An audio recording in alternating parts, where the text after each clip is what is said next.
Hello everyone, welcome to Apogee classes. The key to winning is beginning and I am Gaurav Yadav. जैसा कि आप सभी को पता है कि कौन सा बैच है, केमिस्ट्री प्रहार का बैच है। और केमिस्ट्री के प्रहार के बैच में और फिजिक्स के बैच में, जो फिजिक्स हमारा न्यू फिजिक्स बैच है और केमिस्ट्री प्रहार बैच है, इन दोनों में हम लोगों ने अलग अलग सीरीज स्टार्ट कर रखी है। हर चैप्टर को एक दिन में शॉर्ट नोट्स के फॉर्म में रिवाइज करने की, ठीक है। इस तरह की सीरीज हम लोगों ने चला रखी है और उसी सीरीज में आज आगे बढ़ते हैं। कल हम लोगों ने पीरियोडिक टेबल का पार्ट फर्स्ट किया था, जो कि लेट हो गया था। 45 मिनट्स ज्यादा हो गए थे। 45 मिनट में चैप्टर कवर हो जाना चाहिए था, बट नहीं हुआ था बिकॉज थोड़ी सी डिटेलिंग में हम लोग घुस गए थे। बट ऐसा आज नहीं करने वाले हैं, ठीक है। तो स्टार्ट करते हैं फटाक से। आज का टॉपिक, ठीक है, केमिस्ट्री प्रहार में कौन सा चैप्टर, पीरियोडिक टेबल का पार्ट 2।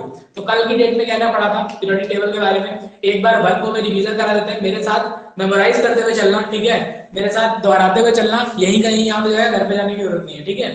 देखो, तो सबसे पहले हम लोगों ने पीरियोडिक टेबल की बात की। तो मैंने बता दी कि पीरियोडिक टेबल क्या होती है। आपको पता है कि सेवन पीरियड्स होते हैं, 18 ग्रुप्स होते हैं, है ना। आईपीएससी के अकॉर्डिंग 1 2 3 4 8 करके नाम दिया गया, मुझे फर्स्ट सेकंड थर्ड दिया गया था। एसपीडीएफ 4 ब्लॉक होते हैं, एफ ब्लॉक को बाहर रखा गया। ये सब बेसिक बातें थी, बकवास वाली, जो पेपर में नहीं आएंगी, ठीक। इसके बाद क्या पूछा गया था, इसके बाद मैंने था प्रॉपर्टीज, इनकी पीरियोडिक प्रॉपर्टीज। तो सबसे पहली प्रॉपर्टी बताई थी एटॉमिक साइज। क्या बताया था? Atomic size. एटॉमिक साइज कहा था कि न्यूक्लियस से लेकर के एटम के आउटर पोर्शन तक की डिस्टेंस को क्या बोलेंगे? एटॉमिक साइज बोल देंगे। वॉन डर वॉल के अकॉर्डिंग दिया गया था, अगर दो आइटम कंजिक्यूटिव आपस में रखे हुए हैं तो उनके सेंटर टू सेंटर डिस्टेंस का हाफ कर देंगे, तब भी एटॉमिक रेडियस निकल आएगी। फिर वहां पे की पॉइंट बताया था आप लोगों की, 1 एंगस्ट्रॉम बराबर 10 की पावर -10 मीटर एंड 1 पिकोमीटर बराबर 10 की पावर -12 मीटर, ठीक है। ये बातें आप लोगों को बताई थी। इसके बाद आप लोगों से ये कहा था कि वेरिएशन, क्या चीज, वेरिएशन कैसे होने वाला है ना। दैट मींस आप लोगों को ट्रेंड बताना था। तो आप लोगों को ट्रेंड बताने के लिए दो बातें याद रखनी थी। एक तो अब मैंने सिखाया था कि डाउन द ग्रुप, क्योंकि वेरिएशन दो बातों पर डिपेंड करता है। पहला एटॉमिक सेल पे और दूसरा क्या, न्यूक्लियस चार्ज पे, ठीक है। तो बताया था कि डाउन द ग्रुप जाने पर सेल जो होती है वो इंक्रीज होती है और लेफ्ट टू राइट चलने में पीरियोडिक टेबल में क्या होता है, एटॉमिक नेट चार्ज इंक्रीज होता है। दो बातें बताई गई थी। तो अगर हम बात करें डाउन द ग्रुप जाने पे तो एटॉमिक रेडियस बढ़ेगी, ठीक है। अब आप लोगों को मैंने कहा था कि पहले ग्रुप में आप लोग याद कर लेंगे कि हाइड्रोजन, लिथियम, सोडियम, है ना, रूबियम, स्ट्रांसियम, इस तरह से एलिमेंट याद कर लेंगे और जो कि बढ़ते चले जाएंगे। ये बात आप लोग फटाफट रिवाइज करते चलो, मेरे साथ मेमोराइज करते हुए चलो। जो जो बता रहा हूँ ना, अपने मन में रिकॉल करते हुए चलो, तो काम हो जाएगा। तो यानी डाउन द ग्रुप जाने पे इंक्रीज करेगी और इसके बाद अगर लेफ्ट टू राइट जाएंगे तो डिक्रीज करेगी। ये बात अपने को समझ में आ गई। इसके बाद यहाँ से 3 पॉइंट हमने इंपॉर्टेंट बताए थे कि अगर कोई कैटायन है तो कैटायन बोले तो पॉजिटिव आयन वाला है। तो पॉजिटिव आयन वाले की वैलेंसी जो होगी, पॉजिटिव आयन वाले की जो एटॉमिक रेडियस होगी वो ऑलवेज लेस होगी अपने पेरेंट एटम से। जैसे Na+ और Na दिया तो Na+ की लेस होगी, Na की ज्यादा होगी। अगर कैटायन है तो उल्टा हो जाएगा, एनायन है तो उल्टा हो जाएगा। और अगर आइसो इलेक्ट्रॉनिक है तो नेट चार्ज जहां पे ज्यादा होगा उसकी एटॉमिक रेडियस सबसे कम होगी। बात समझ में आ गया कि नहीं आ गया? ये 3 बातें इससे इंपॉर्टेंट बताई थी। एटॉमिक रेडियस के बाद अगली प्रॉपर्टी अपनी कौन सी आई थी? तो मेटेलिक कैरेक्टर आई थी। कौन सी आई थी? Metallic character. फटाक से याद करो। मेटेलिक कैरेक्टर के बारे में मैंने बताया था कि जब जो एटम्स इलेक्ट्रॉन रिलीज करके कैटायन बनाने की टेंडेंसी रखते हैं उन्हें क्या बोलते हैं? उस तरह का नेचर मेटेलिक कैरेक्टर कहलाता है, ठीक। इनके ट्रेंड की बात करें तो डाउन द ग्रुप जाने पे सेल बढ़ रही है तो इलेक्ट्रॉन रिलीज करना आसान होगा। That means metallic character down the group increase करेगा। तो लेफ्ट टू राइट क्या करेगा? डिक्रीज करेगा, ठीक है। थर्ड पीरियड में आपको याद रखना है कि किसका लीस्ट होगा और किसका हाईएस्ट होगा। बात समझ में आएगी नहीं? तो लिथियम का क्या होगा? लीस्ट होगा। और उधर हाईएस्ट किसका होगा, है ना। हाईएस्ट किसका होगा? तो आर्गन के फ्लोरीन है तो उसका हाईएस्ट होगा, ठीक है, फ्लोरीन का। बात समझ में आएगी नहीं? ये चीज याद रखनी है, ठीक है। मेटेलिक कैरेक्टर की बात, एक बात और आपको यही बताई थी कि जो मेटेलिक प्रॉपर्टी होती है ना, इलेक्ट्रॉन जो रिलीज करने की प्रॉपर्टी होती है उसको बोलते हैं रिडक्शन। क्या बोलते हैं? रिडक्शन, है ना। तो जो मेटल्स होते हैं वो अच्छे क्या होते हैं? रिड्यूसिंग एजेंट होते हैं। फिर बताया था नॉन मेटेलिक कैरेक्टर क्या होता है। नॉन मेटेलिक कैरेक्टर की अगर हम बात करते हैं, दैट मींस कि इलेक्ट्रॉन को एक्सेप्ट करना, है ना, वो उनका non metallic character negative ion बनाने की टेंडेंसी कहलाती है, ठीक है, नॉन मेटेलिक। अब नॉन मेटेलिक में क्या होगा कि अगर डाउन द ग्रुप चलेगी तो डिक्रीज करेगी, लेफ्ट टू राइट चलेगी तो इंक्रीज करेगी। दूसरी बात, ये जो होंगे अभी एसिडिक नेचर के होंगे, है ना। इसके बाद फिर आप लोगों से क्वेश्चन ज्यादा पूछा जाता है कि the oxides of elements when go from across the period. अगर हम अक्रॉस द पीरियड चलते हैं तो ऑक्साइड्स ऑफ एलिमेंट क्या होता है, उनका नेचर कैसा होता है? एसिडिक की बेसिक। तो आप बताओगे कि बेसिक से एसिडिक की तरफ बढ़ता है। बात समझ में आया? यानी बेसिक नेचर क्या होता है? लेफ्ट टू राइट चलने पे डिक्रीज होता है। ये बात आप लोगों को मेटेलिक नॉन मेटेलिक कैरेक्टर में बता दी गई थी, ठीक है। इसके बाद आप लोगों को बताया गया था कि रिएक्टिविटी, है ना। रिएक्टिविटी बोले तो केमिकल रिएक्टिविटी। केमिकल रिएक्टिविटी में मैंने बताया था कि दोनों तरफ से बढ़ के चलता है। अगर मेटल्स होंगे तो इधर से इधर बढ़ेंगे और वो नॉन मेटल्स होंगे इधर से इधर बढ़ेंगे। बीच में सिलिकॉन बचता है। सिलिकॉन जो होता है वो मेटलाइट, मतलब वो तुम्हारा नॉन कंडक्टर हो जाता है ना, सेमी कंडक्टर। तो उसका उतना इंपॉर्टेंस रहता नहीं है। डाउन द ग्रुप की बात करें तो मेटल्स के लिए रिएक्टिविटी इधर की तरफ बढ़ेगी और नॉन मेटल्स के लिए ऊपर की तरफ बढ़ेगी। यानी नॉन मेटल में फ्लोरीन सबसे हाईली रिएक्टिव होगा, और अगर हम पहले ग्रुप की बात करते हैं, पहले ग्रुप में मेटल्स में तो सबसे कम रिएक्टिव स्ट्रांसियम होगा, CS। बात समझ में आ गई कि नहीं आ गई? ये हम लोगों ने कल भी डेटा पढ़ लिया था।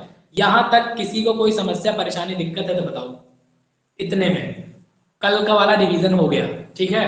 कल वाला एक बार रिवीजन हो गया है। अगर आपने मन से दोहराया होगा मेरे साथ तो बहुत सही है, नहीं दोहराया होगा तो इससे अच्छी बात क्या है, आपका दिमाग ही नहीं चला फिर, है ना?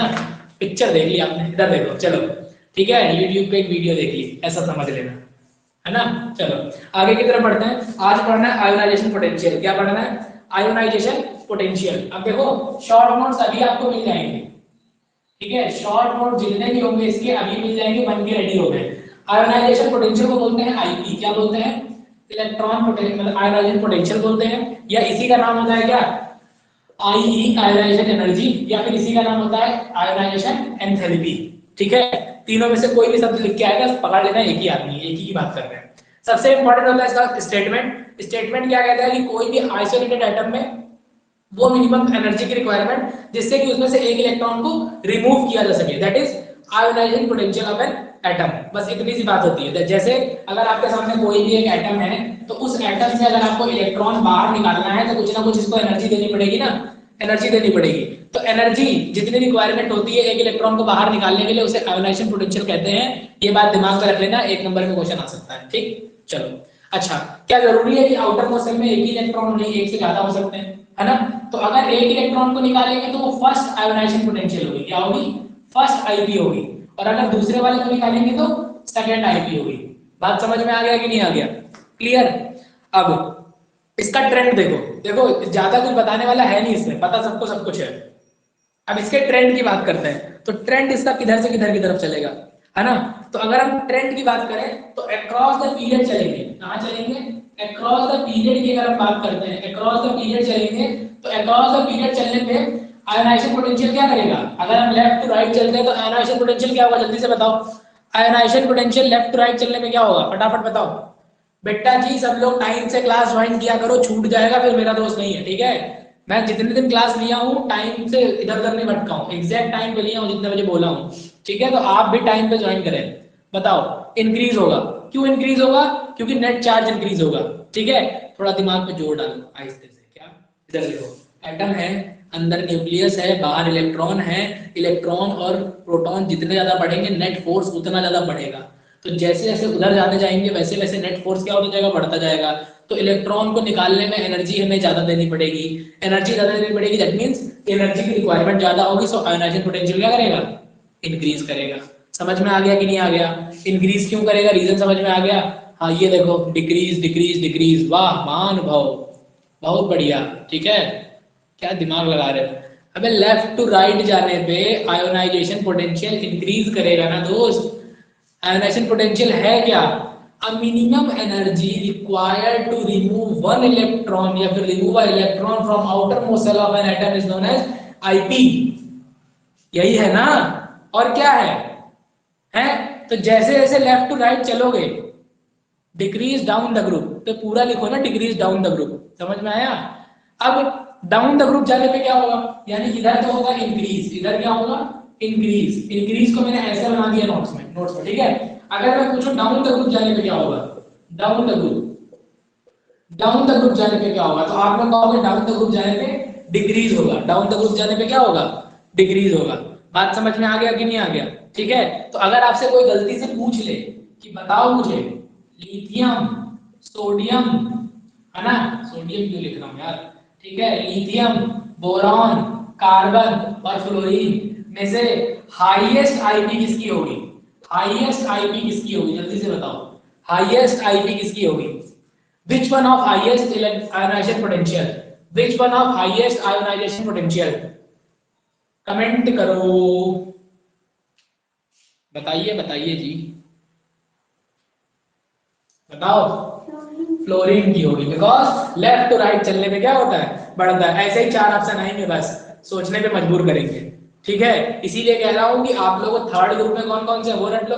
इलेक्ट्रॉन लूज या गेन करने में एनर्जी लॉस होती है या गेन होती है, जवाब देते हैं, मुझे पता है कल तुमने पूछा था, ठीक है। इधर देखो, अभी देते हैं, थोड़ी देर रुको, है ना, इसको जरा खत्म कर लें। इतनी बात समझ में आ गई कि नहीं? अब एक खास बात और याद रखनी है, देखो अगर कोई एक सिंगल एटम है, उसमें से एक इलेक्ट्रॉन निकाल दिया तो आईपी आएगी, दूसरा निकालेंगे तो आईपी आएगी, यानी सेकंड आईपी और फर्स्ट आईपी में ज्यादा कौन सी होगी, सबसे ज्यादा कौन सी होगी? ये वाला साइन लगेगा कि ये वाला? इसके लिए ये दबाएं, इसके लिए बी दबाएं। किसकी आईपी ज्यादा होगी, कौन सा आयोनाइजेशन पोटेंशियल ज्यादा होगा, फर्स्ट वाला कि सेकंड वाला? जल्दी से बताओ, फर्स्ट वाला कि सेकंड वाला? जल्दी बताओ, फटाफट फटाफट।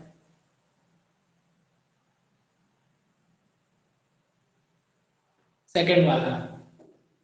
ओ भाई साहब, ओ भाई साहब, और बताओ फर्स्ट वाला। अब कंफ्यूजन ही कंफ्यूजन है ना? सेकंड वाला। ठीक है देवियों और सज्जनों, कान खोल के सुने, सेकंड वाला होगा, और जिन्होंने आंसर नहीं दिया है वो आंख खोल के सुने। ठीक, बात समझ में आया कि नहीं? देखो इधर देखो, इधर सेकंड फर्स्ट, इधर परेशान मत हो। ऑलवेज ये वाला ज्यादा होगा, ये वाला ज्यादा नहीं होगा। क्यों? क्यों भाई? देखो एक बात बताओ, यहाँ अगर मैं मान के चलूं कि 5 इलेक्ट्रॉन थे, तब ये खींच रहा था तो फोर्स ज्यादा था। जैसे ही एक इलेक्ट्रॉन चला गया, अब 4 इलेक्ट्रॉन हो गए, तो अब फोर्स और बढ़ गया होगा ना। यानी पकड़ने के लिए 5 लोगों ने पहले फोर्स लगाया तो कम फोर्स था कंपेरिजन टू अनदर वाले के, तो अब ज्यादा एनर्जी की रिक्वायरमेंट होगी ना एक और निकालने के लिए। तो सेकंड आईपी जो होती है वो always greater than first IP होती है एक ही एटम के लिए। बात समझ में आ गई कि नहीं आ गई? क्लियर? बताओ, ठीक है? ये बात समझ में आ गई कि नहीं आ गई? हाँ, इतनी बातें समझ में सभी को आ गई होंगी, और इसमें कोई विशेष बात नहीं है जो मुझे बतानी चाहिए, है ना? इसके बाद अगली प्रॉपर्टी पे चलते हैं, इलेक्ट्रॉन एफिनिटी। इलेक्ट्रॉन एफिनिटी बताने से पहले न्यासा जी का क्वेश्चन को दूर करते हैं, ठीक है। इन्होंने क्वेश्चन ये पूछा है कि अगर हम इलेक्ट्रॉन को लूज करते हैं, यानी किसी एटम से इलेक्ट्रॉन लूज करें या गेन करें, तो एनर्जी लॉस होती है या एनर्जी आती है? ठीक, सिंपल सी बात है। इधर देखो, अगर तुम्हारे पास जब भी कोई एक एटम होता है ना, ध्यान से सुनो, जो तुम्हारे पास कोई भी एक एटम होता है, तो हर एक एटम में इलेक्ट्रॉन को रहने के लिए एक फिक्स्ड अमाउंट ऑफ एनर्जी की रिक्वायरमेंट होती है। ठीक, अगर ये स्टेबल केस में है एटम, है ना, तो उसके पास क्या होती है, एक फिक्स्ड एनर्जी की रिक्वायरमेंट होती है। अब अगर हम चाहते हैं कि यहां से इलेक्ट्रॉन क्या करें, निकालें, इलेक्ट्रॉन निकालें, तो इलेक्ट्रॉन कब निकलेगा यहां से? जब इस इलेक्ट्रॉन को इस सेल से मैक्सिमम एनर्जी दे दी जाए, मतलब इस सेल में रहने के लिए इसके पास जितनी एनर्जी है उससे ज्यादा एनर्जी दे दें, तो यहाँ रहेगा नहीं, भाग जाएगा इसको छोड़ करके। ठीक है, तो ये क्या करेगा, निकल जाएगा। इस समय एनर्जी की रिक्वायरमेंट हो गई। ठीक है, इस समय क्या हुई, एनर्जी की हमारे पास, हमें इसको एटम को एनर्जी की रिक्वायरमेंट हुई है, जो एनर्जी हम देंगे उसे इलेक्ट्रॉन ले लेगा, इलेक्ट्रॉन को बाहर निकालने के लिए। ठीक, दूसरी चीज क्या है, अब अगर कोई एक एटम हमें इसके अंदर लेके आना है, कोई एक इलेक्ट्रॉन हमें इसके अंदर लेके आना है, तो जाहिर सी बात है कि उस इलेक्ट्रॉन के पास एनर्जी पहले से ज्यादा होगी, तभी वो किसी एटम को छोड़ के आया होगा। और अगर इसकी सेल में घुसना है तो उसके पास उस सेल की जितनी एनर्जी है उतनी एनर्जी होनी चाहिए, तभी उस सेल में रह पाएगा। लेकिन अगर उससे ज्यादा एनर्जी है उसके पास, तो उसे एनर्जी क्या करनी पड़ेगी, रिलीज करनी पड़ेगी अपने पास से। कम है तो हमें देनी पड़ेगी। बात समझ में आया? तो हम कभी भी ऐसा नहीं कह सकते कि इलेक्ट्रॉन निकलेगा तो एनर्जी गेन होगी कि लूज होगी, वो डिपेंड करता है कंडीशंस पे। ठीक है, बात समझ में आ गया कि नहीं आ गया? भैया समय का ध्यान रखें, या फिर आप किस जगह फंस गए थे हमें बताएं, या आपका समय कहाँ गया, कहाँ दिया जा रहा है बताएं। ठीक है, आप अपने उचित समय को अब यहीं दें और पढ़ाई पे ही दें कुछ दिन। ठीक है, उसके बाद अपने समय को कहीं दें, कहीं और दें। अरे भैया, है ना? हाँ, और वो आपके साथी सहपाठीगण कहाँ है आजकल? वो लोग कुछ ज्यादा व्यस्त नहीं हो गए? ठीक है, चलो अगली बात करते हैं इलेक्ट्रॉन एफिनिटी की। मेरे पास टाइम नहीं मिल रहा है कॉल करने का, नहीं तो मैं बताता है इन लोगों को इलेक्ट्रॉन एफिनिटी। घर पे मैं मोड़ दूं, इलेक्ट्रॉन एफिनिटी। अगला चीज क्या है, electron affinity. Affinity, electron affinity क्या होता है? ठीक है ना? इलेक्ट्रॉन एफिनिटी क्या होता है? आई वाज टेकिंग बात बहुत जल्दी। ठीक है, दिन भर क्या कर रहे थे, समझ में आया कि नहीं? अगर देखो ज्यादा दिक्कत आ रही है तो बताओ, अगर पढ़ाई लिखाई में मन ना लग रहा हो तो बताओ, हम एक बार घर पे कॉल करते हैं आपके कि आपका लड़का हाथ से जा रहा है। ठीक है, आपका लड़का आपकी लड़की बिगड़ गया है, उसको पढ़ना नहीं है, ये फेल होने के मूड में है। ठीक, इसके बाद सारा मन लग जाएगा घर पे, घर वाले बरसाएंगे ना चार, अपने आप बैठ जाओगे सब जगह। ठीक है, सब छीन छान के रख लेंगे, फिर पढ़ना चालू कर दोगे। ठीक, तो इसीलिए टाइम पे आओ, है ना? कृपया टाइम में आए क्लास में और अच्छे से पढ़ाई करें, नहीं तो ठीक है फिर मुझे फिर कोई दिक्कत नहीं है, मुझे कॉल करना है बस। ठीक, समझ गया कि नहीं? हाँ ठीक है, चलो आगे की तरफ देखते हैं। इलेक्ट्रॉन एफिनिटी की बात करते हैं। इलेक्ट्रॉन एफिनिटी क्या होता है? तो इसका जस्ट अपोजिट होता है। यहाँ इलेक्ट्रॉन रिमूव करते थे तो एनर्जी की रिक्वायरमेंट हो रही थी, है ना। वहां क्या करना है, कोई भी गैसीय सब्सटेंस है उसमें एक इलेक्ट्रॉन डालना है, तो भाई इलेक्ट्रॉन कहीं है वहां से यहाँ तक लाने में कुछ एनर्जी की रिक्वायरमेंट होगी। तो जितनी भी एनर्जी की रिक्वायरमेंट होगी इलेक्ट्रॉन को किसी एटम के अंदर डालने के लिए, उसे क्या बोलते हैं? इलेक्ट्रॉन एफिनिटी बोलते हैं। ठीक है, और इससे हमेशा कैटायन बनता है, निगेटिव चार्ज वाला बनता है। ठीक है, एनायन, सॉरी, बात समझ में आया? क्या बनता है? एनायन बनता है। क्लियर? जैसे अब अगर मान लो हमारे पास ये क्लोरीन है, ये क्या है? क्लोरीन। क्लोरीन के आउटर मोस्ट शेल में कितने इलेक्ट्रॉन होते हैं? 4 5 और 6 और एक साथ होते हैं, है ना। हम एक इलेक्ट्रॉन को ला के यहाँ से डाल दें, अब अपने आप तो आ नहीं जाएगा, तो उसके लिए एनर्जी लगानी पड़ेगी। तो जितनी एनर्जी की रिक्वायरमेंट होगी उसे क्या बोलते हैं? इलेक्ट्रॉन एफिनिटी बोल देते हैं। ठीक है, अब इसका फटाक से ट्रेंड देखना है कि इसका ट्रेंड देखो, हर बात दो ही बातों पर डिपेंड करती है, एटॉमिक साइज और नेट न्यूक्लियर चार्ज, वो अलग की बात है। अब अगर हम बात करते हैं कि इसका ट्रेंड वेरिएशन कैसा होता है, तो मुझे बताओ अक्रॉस द पीरियड इसका वेरिएशन कैसा होगा? अक्रॉस द पीरियड इसका वेरिएशन कैसा होगा? अक्रॉस द पीरियड वेरिएशन कैसा होगा? इंक्रीज करेगा कि डिक्रीज करेगा? ठीक है, अगर हम लेफ्ट टू राइट चलेंगे तो ये इंक्रीज करेगा कि डिक्रीज करेगा? और दूसरा ये बताना डाउन द ग्रुप क्या होगा? डाउन द ग्रुप क्या होगा, जल्दी से बताओ। डाउन द ग्रुप क्या होगा, इंक्रीज करेगा कि डिक्रीज करेगा? फटाक से बताओ जल्दी से। डिक्रीज इंक्रीज, देखो इंक्रीज, अच्छा डाउन द ग्रुप इंक्रीज, सही है। इधर क्या करेगा? इंक्रीज करेगा। सब लोग अपने अपने हाथों को विराम ना दें, ठीक है, और कमेंट करो फटाफट। समझ में आया कि नहीं? सबके हाथ जाम हो गए लोग। इंक्रीज करेगा और ये क्या करेगा? इधर डिक्रीज करेगा। ये बात अपने को समझ में आती है कि इलेक्ट्रॉन एफिनिटी में कौन कौन क्या करने वाला है। ठीक, अब एक क्वेश्चन फिर से बन सकता है भाई, क्या भाई बन सकता है? लिथियम, सोडियम, है ना, ब्रोमीन और आयोडीन, इसमें से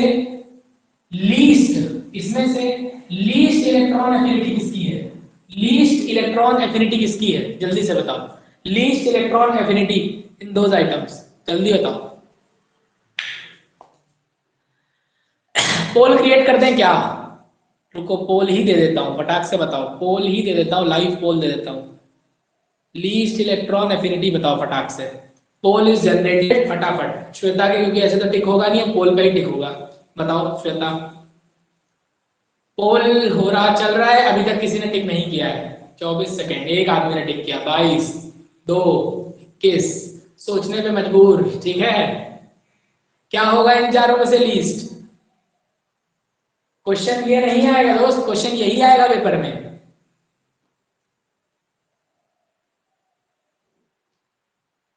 जहां तक उम्मीद है सबका सही होना चाहिए। ठीक है, और अगर नहीं, चार लोगों ने कमेंट, चार लोगों ने केवल वो दिया है, एक का सही है बाकी सबका गलत है। नहीं, हाँ एक का सही है बाकी सबका गलत है, लाइन से।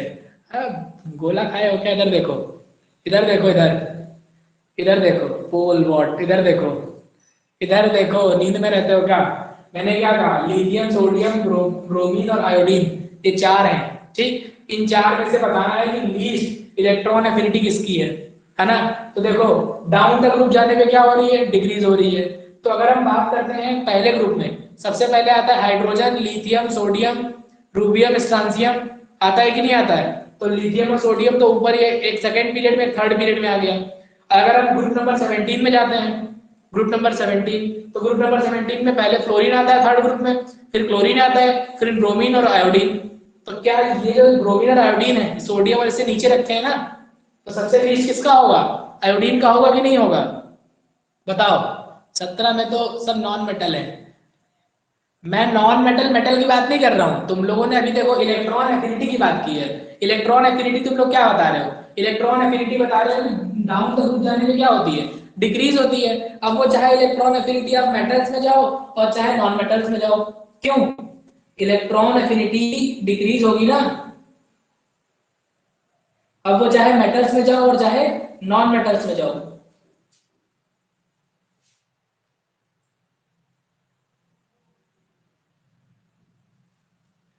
मेटल को क्यों?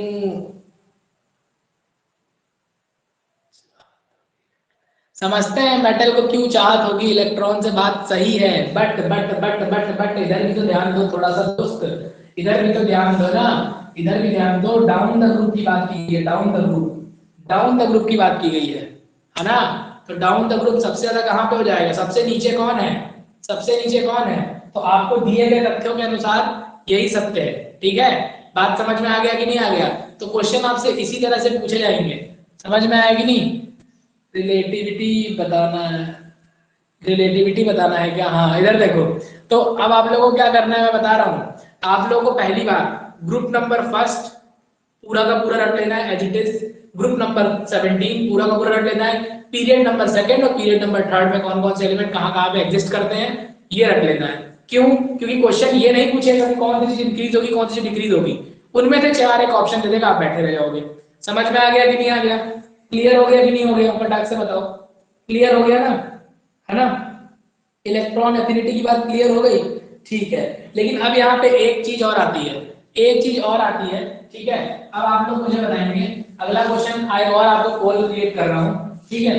विच one has highest electron affinity, fluorine, chlorine, bromine, iodine, ठीक है। Which one has highest electron affinity, fluorine, chlorine, chromine, bromine, ठीक है। जो लिखा हुआ है पोल दे रहा हूँ फटाक से, आपको बताना है कि इसमें सबसे ज्यादा इलेक्ट्रॉन एफिनिटी किसकी होती है, सबसे ज्यादा इलेक्ट्रॉन एफिनिटी किसकी होती है, फटाक से बताना है आपको। Which one have highest electron affinity, chlorine, chlorine, bromine, iodine, जल्दी से बताओ। वाह क्या क्वेश्चन है।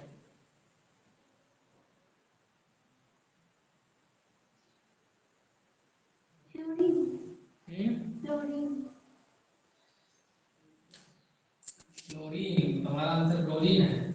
फटाफट देखते हैं पोल आ जाए, बस 3 सेकंड, 2 सेकंड, 1 सेकंड और खत्म।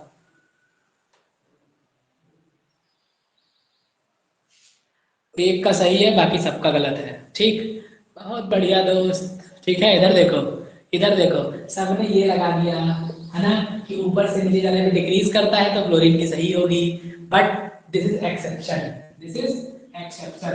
याद रखना ग्रुप नंबर 17, ग्रुप नंबर 17 में क्लोरीन की इलेक्ट्रॉन एफिनिटी सब फ्लोरीन से ज्यादा होती है, ठीक है। इलेक्ट्रॉन एफिनिटी फ्लोरीन से क्या होती है, ज्यादा होती है। समझ में आया कि नहीं आया, एक्सेप्शन याद रखना, ठीक है। तुम खुश ना हो कर तुम्हारा सही हो गया तो ठीक, बात समझ में आ गई कि नहीं आ गई, क्लियर। अगला क्वेश्चन देखो, है ना। तो ये एक्सेप्शन रट लेना, मैंने लिख के दिया हुआ है नोट्स में, आपको मिल जाएंगे शॉर्ट नोट में सब लिखे हुए, समझ में आ गया। अगला क्वेश्चन क्या है, अगला क्वेश्चन है ऑक्सीजन, सल्फर, ठीक है, ऑक्सीजन, सल्फर और क्या कह सकते हैं एसी और डीई, है ना, एसी और डीई। इसमें से बताओ इलेक्ट्रॉन एफिनिटी सबसे ज्यादा किसकी है, A B C D, highest electron affinity किसकी है, हाईएस्ट इलेक्ट्रॉन एफिनिटी किसकी है, पोल जा रहा है, पोल जा रहा है, बताओ फटाक से बताओ, जल्दी से बताओ, फटाफट बताओ।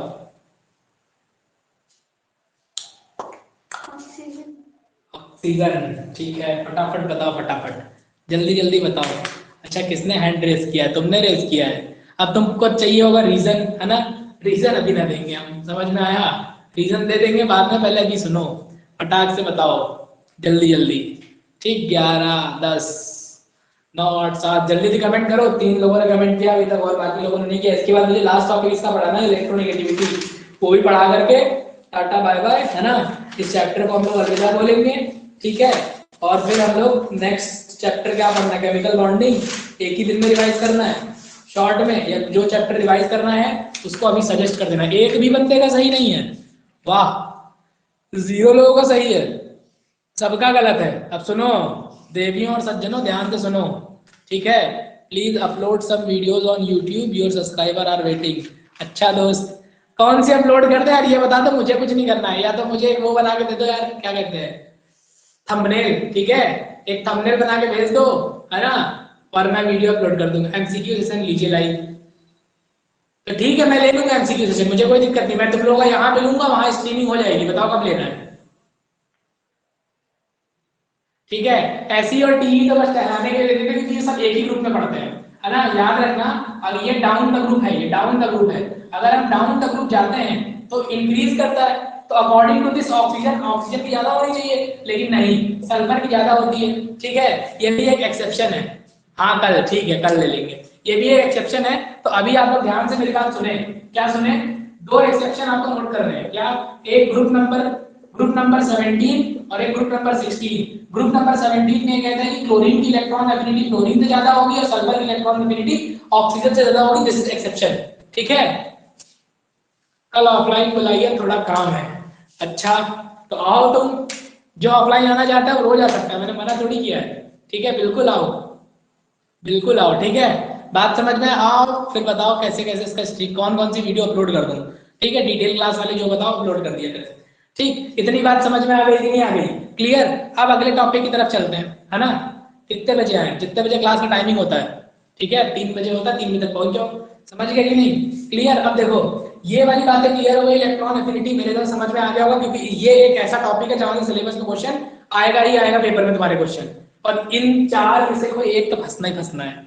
ठीक, एक तो फंसना फंसना, इसीलिए इसको एकदम बढ़िया से रट लो, है ना। हाँ, अगला अगला क्वेश्चन, अगला क्या है, इलेक्ट्रोनिगेटिविटी। अगला टॉपिक क्या है, इलेक्ट्रोनिगेटिविटी। What is electronegativity. ठीक है, इलेक्ट्रोनिगेटिविटी क्या होता है उसकी बात करते हैं, है ना। इलेक्ट्रो, ठीक है, निगेटिविटी, इलेक्ट्रोनिगेटिविटी क्या होता है, तो आप सभी को पता है कि जब भी कोई दो एटम्स जो होते हैं वो आपस में कंबाइन करके बॉन्ड बनाते हैं, है ना, यानी कि कोवेलेंट बॉन्ड बनाते हैं, तो उन कोवेलेंट बॉन्ड में से साझे के इलेक्ट्रॉन को अपनी तरफ लेके भाग जाना, ठीक है, उसे क्या कह देते हैं, इलेक्ट्रोनिगेटिविटी कह देते हैं। जैसे अगर हम पानी की बात करें, पानी समझ रहे हो ना, H2O, हाइड्रोजन और ऑक्सीजन की बॉन्डिंग बना के देखें, तो भाई इसके पास 6 इलेक्ट्रॉन, तो 2 इधर देगा और 2 इधर देगा, है ना, 2 इधर बॉन्डिंग करेगा। लेकिन ये क्या करता है, थोड़ा सा बेईमान होता है, बेईमान बोले तो इलेक्ट्रॉनों से लगाव ज्यादा होता है, इसीलिए क्या करता है कि इन वाले इलेक्ट्रॉन को अपनी तरफ शिफ्ट कर लेता है ज्यादा मात्रा में, अपनी तरफ ज्यादा मात्रा में शिफ्ट कर लेता है। शिफ्ट करने की प्रॉपर्टी क्या कहलाती है, इलेक्ट्रोनिगेटिविटी ऑफ एन एलिमेंट कहलाती है। ठीक है, बात समझ में आ गई कि नहीं, this property is known as electronegativity of an element. अब बात आती है कि इलेक्ट्रोनिगेटिविटी जो प्रॉपर्टी होती है उसका ट्रेंड क्या होता है, फटाफट बताना, अक्रॉस द पीरियड चलने पे क्या होगा, अक्रॉस द पीरियड चलने पे क्या होगा, जल्दी से बताओ। अक्रॉस द पीरियड चलने पे इलेक्ट्रोनिगेटिविटी डिक्रीज करेगी या इंक्रीज करेगी, फटाक से बताओ, जल्दी जल्दी जल्दी। 4 लोग 4 कमेंट, इंक्रीज इंक्रीज इंक्रीज, धन्यवाद। क्या करती है, इंक्रीज करती है, याद कर लेना। और अगर मैं डाउन द ग्रुप की बात करूं, डाउन द ग्रुप तो क्या करेगी, डिक्रीज करेगी। नेक्स्ट क्वेश्चन, नेक्स्ट क्वेश्चन है मेरा, बताना विच वन ऑफ, है ना, इनमें से किसके पास, इट इज रिलेटिव प्रॉपर्टी, हाँ इसकी में से किसके पास, इनमें से किसके पास आपको ये बताना है कि हाईएस्ट इलेक्ट्रोनेगेटिविटी, मतलब हाँ इलेक्ट्रोनेगेटिविटी है। ठीक, ऑप्शन है फ्लोरीन, ठीक है, क्लोरीन, सोडियम और मैग्नीशियम। हाईएस्ट इलेक्ट्रोनेगेटिविटी किसके पास है, हाईएस्ट इलेक्ट्रोनेगेटिविटी किसके पास, जल्दी से बताओ, फ्लोरीन के पास है। ठीक, एक चीज याद कर लेना कि इलेक्ट्रॉन, हाईएस्ट इलेक्ट्रोनेगेटिविटी वाले एलिमेंट कौन है, F, O और N। ठीक, ये ऐसे 3 महारथी हैं जो ज्यादा इलेक्ट्रॉन को अपनी तरफ आकर्षित करते हैं पूरी पीरियोडिक टेबल में, फ्लोरीन, ऑक्सीजन और नाइट्रोजन। बात समझ में आ गया कि नहीं आ गया, क्लियर, ये बात समझ में आ गई कि नहीं आ गई, है ना। इसके अलावा और क्या आ सकता है, तो इसके अलावा एक क्वेश्चन और बन सकता है, दैट इज डायगोनल रिलेशनशिप। क्या है, डायगोनल रिलेशनशिप, ये क्या होता है, डायगोनल रिलेशनशिप क्या होता है, तो अगर हम डायगोनल रिलेशनशिप की बात करें तो ऐसा होता है कि ग्रुप नंबर थर्ड और ग्रुप नंबर सेकंड और ग्रुप नंबर थर्ड के जो एलिमेंट्स होते हैं वो, उनकी जो प्रॉपर्टीज होती हैं वो डायगोनली एक दूसरे के सिमिलर हो जाती हैं, this is known as diagonal relationship. जैसे अगर मैं बात करता हूँ, ग्रुप लिखता हूँ, ग्रुप 1, 2, 13 और 14 वाले ग्रुप लिख देता हूँ, 4-5 एलिमेंट, पीरियड नंबर 2 और पीरियड नंबर 3, ठीक है। एलिमेंट के नाम क्या है, लिथियम, बेरिलियम, इधर कार्बन, बोरॉन और कार्बन, इधर कौन से हैं तुम्हारा, इधर सोडियम से स्टार्ट होता है, सोडियम, मैग्नीशियम और एल्युमिनियम, ठीक है, और सिलिकॉन। तो इनमें क्या है, ये इसके साथ प्रॉपर्टी लगता है, ये इसके साथ। अब पेपर में क्वेश्चन कैसे आएगा, तो पेपर में क्वेश्चन ऐसे आ जाएगा कि बताओ diagonal relationship is between lithium के साथ में, लिख देगा लिथियम के साथ में कि कौन डायगोनल रिलेशनशिप लगता है, बेरिलियम, मैग्नीशियम, सोडियम, चारों लिख देगा। अब जिसको ये पूरा टेबल याद है वो तो लिख देगा कि लिथियम के साथ में मैग्नीशियम लगता है, बेरिलियम के साथ में एल्यूमिनियम लगता है। समझ में आया? नहीं तो वहां बैठे रहोगे सोचते रहोगे। समझ में आ गया कि नहीं आ गया? क्लियर? तो जितनी बातें हैं वो आपको मिल जाएंगी। अभी मैं आप लोगों को स्क्रीन मतलब क्या है यार, ठीक है, अभी मैं आप लोगों को क्या कर रहा हूँ, क्लिक करके फोटो भेज दे रहा हूँ जो मैंने नोट्स पूरे पूरे आप लोगों के प्रिपेयर कर दिए हैं, ठीक है। और क्या भैया, ठीक है, क्या भैया नहीं भैया ये कि आपको नोट्स भेज दे रहे हैं, ठीक है, जो आपको इस चैप्टर के प्रिपेयर कर दिए हैं। कल कौन सा चैप्टर पढ़ना है या एमसीक्यू करना है, जल्दी से बताओ क्या करना है, जल्दी से बताओ। एमसीक्यू करना है कि कल कोई टॉपिक पढ़ना है? टेलीग्राम पे भी, हाँ टेलीग्राम पे भी डाल देंगे ग्रुप पे, ठीक है, परेशान ना हो, अभी डाल देते हैं ग्रुप पे, ठीक। कल एमसीक्यू, एमसीक्यू किस चैप्टर के, जल्दी से बताओ, एमसीक्यू किस चैप्टर के, एमसीक्यू बताओ पहले किस चैप्टर के। मेरे हिसाब से तो मैं कह रहा हूँ ना, एमसीक्यू के लिए तुम लोग यार मुझे पीडीएफ भेजो, है ना, ऑन फिजिक्स फुल सिलेबस। तो तुम लोग अपनी जो क्वेश्चन बैंक थी वो मुझे भेज दो, ठीक है। मैं क्या करता हूँ, उस क्वेश्चन बैंक के अकॉर्डिंग क्वेश्चन तुम्हारे लिए जनरेट कर दूंगा ना, टेस्ट भेज दूंगा, तुम भेज दो, मैं एमसीक्यू को टेस्ट भेज दूँ, टेस्ट लगा दे एमसीक्यू का, और बाकी ये सिलेबस वाला रिवीजन पोर्शन चलने दो, ये भी जल्दी खत्म हो जाएगा ये। समझ में आ गया कि नहीं? और ये ज्यादा जरूरी है डेली बाय डेली रूटीन में। और हाँ दूसरी चीज और याद रखो कि अभी तक मैंने साउंड पढ़ाया है, ठीक है, जो भी चैप्टर्स पढ़ाए हैं, स्पेक्ट्रम पढ़ाया है और ये वाला चैप्टर पढ़ाया है, तो आपको क्या करना है, डेली बेसिस में रिवाइज करना है, डेली तीनों को। 5 मिनट लगेगा शॉर्ट नोट देखने में, 5 मिनट रोज देखते रहो, रोज बस पलट के देख लो दिन भर में, ठीक है। इतना करोगे तो फायदे में रहोगे। समझ में आया? क्लियर? ओके, फिर मिलते हैं नेक्स्ट डे कल, है ना। कल की डेट में इसी के आगे वाला चैप्टर पढ़ेंगे, केमिकल बॉन्डिंग, कल खत्म कर देंगे जल्दी इसको। और एमसीक्यू के लिए मुझे पीडीएफ भेज दो, अभी मैं बना के डाल दूंगा, ठीक है, टेलीग्राम पे भेजना। समझ गए? ओके, फिर मिलते हैं नेक्स्ट डे, ठीक है, बाय, टेक केयर, जय हिंद।